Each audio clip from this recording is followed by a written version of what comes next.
Bonjour, Aude Gaspard, kinésiologue et instructrice en Touch for Health. Alors, je partage avec vous des petits outils que vous pouvez utiliser au quotidien pour vous sentir bien. Et aujourd'hui, je vais vous parler d'une technique qui va vous aider à détendre la zone des cervicales et des épaules, celle qui est très souvent contractée et qu'on a du coup besoin d'alléger un petit peu. Alors, cette technique, elle s'appelle l'énergie auriculaire. Et avant de commencer, je vais vous inviter à tourner votre tête à droite et à gauche, tranquillement, et voir un petit peu quelle est votre amplitude de mouvement. Voilà, jusqu'où vous allez, d'un côté et de l'autre. Est-ce qu'il y a des tensions quelque part? Quelle est leur intensité? Quelle est leur localisation? Puis vous pouvez faire la même chose en mettant la tête vers l'avant et vers l'arrière. Vous pouvez aussi, si vous le voulez, vous pencher sur les côtés et voir jusqu'où vous allez. Et vous pouvez même vous pencher vers l'avant pour voir si vous touchez par terre ou à quel endroit s'arrêtent vos doigts. Voilà. Et ensuite, c'est très simple, il vous suffit de prendre vos pouces et vos index, d'attraper vos oreilles et de les masser. Et on va les masser comme ça, en étirant vers l'extérieur, comme si on voulait ouvrir l'oreille. Voilà, vous faites tout le long. Ça peut chauffer un petit peu, hein. Et on va le faire 3 fois. Alors pourquoi le massage des oreilles? Nous avons un système d'acupuncture au niveau du corps, mais nous en avons aussi un au niveau des oreilles. On a plus de 200 points d'acupuncture au niveau de l'oreille. Il y a même des gens qui ne travaillent que là-dessus. Ça s'appelle l'auriculothérapie. Et du coup, en massant les oreilles, eh bien, on va amener de la détente musculaire dans le corps, et plus particulièrement sur la zone des cervicales et des épaules, la zone qui nous intéresse aujourd'hui.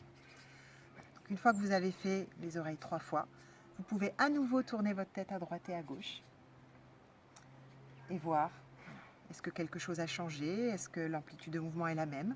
Est-ce que vous allez plus loin? Est-ce que les tensions sont toujours là ou est-ce qu'elles ont diminué? Ou est-ce qu'elles ont migré, bougé? Vous pouvez refaire les autres positions, hein, la tête avant-arrière, sur les côtés et vers l'avant aussi, vous penchez vers l'avant.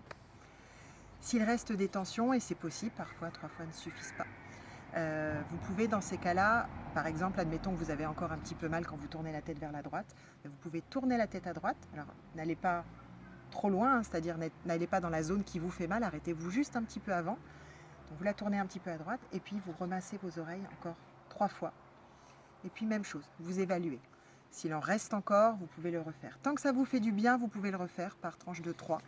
Voilà, mais il n'y a pas de nombre maximal, entre guillemets. D'accord? Voilà, donc c'est vraiment une technique qui va aider pour cette zone, sachant que cet endroit-là du corps est vraiment, vraiment très, très sollicité, hein. Quand on travaille sur l'ordinateur et qu'on passe de longues journées, en général, voilà, on prend ici. Quand les enfants font leurs devoirs, en plus très souvent ils ne se tiennent pas forcément très très droit, très très bien, et bien aussi voilà, quand ils écrivent, c'est le haut du dos qui trinque. Même chose pour nos ados, et pas que nos ados, hein, qui passent beaucoup de temps sur leur téléphone ou sur les jeux vidéo. Voilà. Et puis en général, de toute façon, le stress impacte énormément cette région. Quand on est stressé, on a tendance à être très très contracté, et surtout ici. Donc venir détendre cette zone-là peut vraiment vraiment faire du bien. Voilà. C'est aussi une technique qui va nous permettre, enfin, qui ouvre nos oreilles, hein, quand on les déroule, vraiment c'est ouvrir au sens propre, mais c'est aussi ouvrir au sens figuré. Donc c'est se mettre à l'écoute, voilà, se mettre à l'écoute des autres, peut-être mieux écouter ce qu'on nous dit, mieux retenir ce qu'on nous dit, mais c'est aussi se mettre à l'écoute de soi. Donc n'hésitez pas à vous mettre à l'écoute de vous-même, massez vos oreilles, faites-vous du bien, détendez cette zone-là qui est contractée, puis vous m'en direz des nouvelles. D'accord? N'hésitez pas à me mettre des commentaires si vous en avez envie. Et puis moi je vous dis à la prochaine vidéo. Très bonne fin de journée et à bientôt. Au revoir.